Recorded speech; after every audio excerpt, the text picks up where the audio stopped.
যে বাবা মার জন্য নিজের 5টা বছরের ভালোবাসাকে বিসর্জন দিয়ে এসেছিলাম, মুখের উপরে একটাবার না শব্দটাও উচ্চারণ করিনি, সেই বাবা মার কাছেই আমি আজকে সব থেকে বড় বোঝা হয়ে গেছি। আজকে তারা আমাকেই আর সহ্য করতে পারে না। কথায় কথায় এমন কিছু কথা বলে ফেলে যেগুলো আসলে নিজেও মেনে নিতে পারি না। আমার এইচএসসি পরীক্ষার পরে আমাদের সম্পর্কটা শুরু হয়। ছেলেটা আমাকে প্রচন্ড পরিমাণে ভালোবাসতো।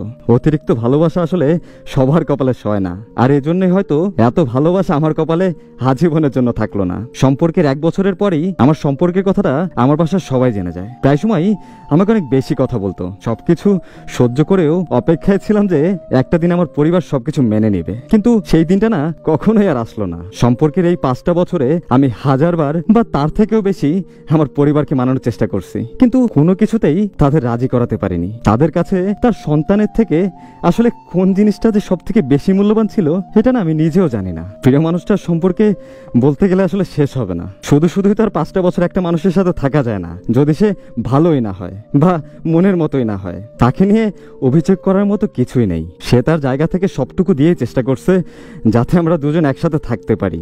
বাসা থেকে যখন আমার বিয়ের দিন তারিখ পুরোপুরি ঠিক করে ফেললো, আমি অনেকভাবে আমার পরিবারকে বোঝানোর চেষ্টা করছি, মানানোর চেষ্টা করছি, কিন্তু সামান্য একটা সরকারি চাকরি আমার প্রিয় মানুষটার ছিল না বলে আমার পরিবার তাকে মেনে নেয়নি। সরকারি চাকরিজীবী ব্যাংকারের সাথে আমার বিয়ে ঠিক করে, যদিও আমার থেকে অনেক বেশি বয়স তার। সেটা তাদের কাছে কিছুই না, হয়তো শুধুমাত্র এই সরকারি চাকরি, সেটার জন্যই আমার পরিবার আর কোনো কিছু দেখতে চায়নি ছেলের। তখন মনে হতো যে আমাকে এই সরকারি চাকরির সাথে বিয়ে দিচ্ছে আমার পরিবার। ও অনেকবার বলছিল আমাকে যে চলো আমরা পালিয়ে গিয়ে বিয়ে করে ফেলি। শুধুমাত্র মায়ের মুখের দিকে তাকিয়ে আমি এই সিদ্ধান্তটা নিতে পারিনি যে আমার মা তখন কতটা কষ্ট পাবে। অথচ আমি 1000 বার বলার পরেও আমার মায়ের মুখ থেকে একটাবার ভালো কোনো উত্তর আমি পাইনি। শেষমেশ বাবা মার উপরে আমার জীবনের সব থেকে বড় সিদ্ধান্তটা ছেড়ে দিলাম।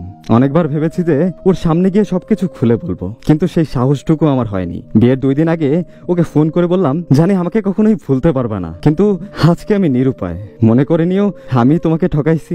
বুঝতে পারতেছিলাম ও কান্না করতেছিল, কিন্তু আমার কাছেও কোনো উত্তর ছিল না। বাবা মার মন রক্ষা করতে তাদের খুশির জন্য বিয়েটা করলাম।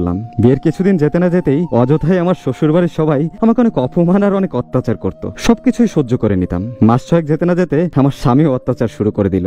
বারবার বলতো বাবার বাড়ি থেকে যেন টাকা নিয়ে আসি, তার এই কাজে লাগবে সেই কাজে লাগবে। 4 বার টাকাও এনে দিয়েছি, তবুও ওদের চাহিদা পূরণ হচ্ছিল না। যখন আমার পরিবার টাকা দিতে পারবে না বললো, তখন থেকে 2 পরিবারের মধ্যে কথা কাটাকাটি। তারপর বিয়ের 1.5 বছর যেতে না যেতেই ফ্যামিলির কথা মতো তালাক দিয়ে দিলাম। আর এখন প্রতিটা দিনই মনে হয় আমি তাদের কাছে এমন এক বোঝা হয়ে গেছি যা তারা যত তাড়াতাড়ি সম্ভব মাথা থেকে নামাতে চায় বা আমাকে বিদায় করতে চায়। তাই যেখান থেকেই হোক, ছেলে যেমনই হোক, বিয়ের সম্বন্ধ আসলেই তারা মনে হয় রাজি হয়ে যাবে। একবার হয়তো খোঁজও নিবে না যে আসলে ছেলেটা কেমন বা ছেলের ফ্যামিলিটা কেমন। এরকম একটা পরিস্থিতির ভিতরে জীবন কাটাচ্ছি। জানি না আমার জন্য ভবিষ্যতে কি অপেক্ষা করতেছে। আফসোস শুধু এটাই যে আমি আমার বাবা মার জন্য যে মানুষটা আমাকে পাগলের মতো ভালোবাসতো, সেই মানুষটা অঝরে কান্না করতেছিল।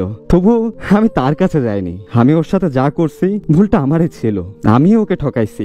আমারই উচিত হয় নাই ওকে এভাবে কষ্ট দেওয়া। তাই আমি যে কষ্টটা পাচ্ছি সেটা আমার প্রাপ্য। কিছু গল্পের কোনো উত্তর থাকে না বা কোনো উত্তর দেওয়ার ভাষা থাকে না। তবুও এতটুকু বলতে চাই, হাতের 5টা আঙুল যেমন সমান হয় না, সবার বাবা মাও এক না।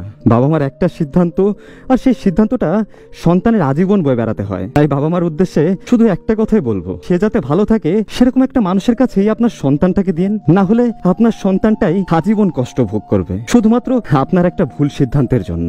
ভালো থাকবেন সবাই।